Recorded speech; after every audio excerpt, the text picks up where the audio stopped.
Well, let's talk about Africa since 1960. Even I, who was 10 years old in 1960, the great year of African independence, even I was infected by the enthusiasm, sense of hope, the optimism that finally, our people on the continent were taking over, they're kicking the Europeans out. There was going to be a new day, almost a new kind of human being, that democracy would come to the continent, both political democracy and economic democracy. What's happened to that dream? The main reality we have to face is that they never really left. The Europeans, the colonial powers, never really left Africa. We have expressions like neocolonialism, neo-imperialism, etc., which of course are catch-all phrases, but what is the reality? The reality is that in leaving, the French, the British, the Portuguese left behind, in many cases, their surrogates to carry on, this time, what I call the internal colonial adventure. They left behind those who would continue to execute their own policies, to maintain a relationship, a subservient relationship, even though very glitzy on the surface.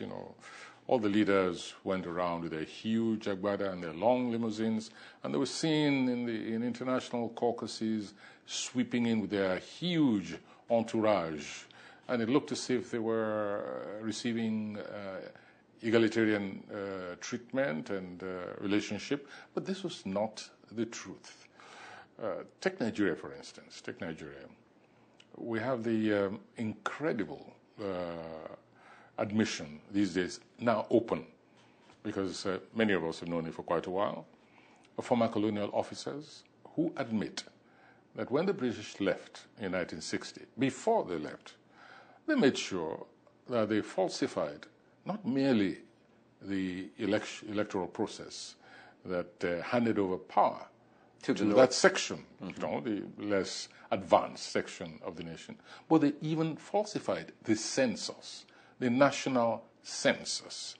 And one of these officers used the expression, he said, what are they talking about, Nigerian politicians rigging the election? He said, it was we, the British, who taught them how to rig. It's there in black and white in his document. He was a colonial officer at the time, given instructions to rig the elections in favor of the less advanced section of the nation. By which you mean the North, the Muslim? In this particular case, yes, the North, the northern part, the feudal, I use the expression feudal, the feudal part, less progressive in political, ideological terms, less advanced even economically, because the productive mechanisms, modern productive mechanisms, which were adopted by many newly independent African countries, lagged, shall we say, lagged a little bit behind in those areas.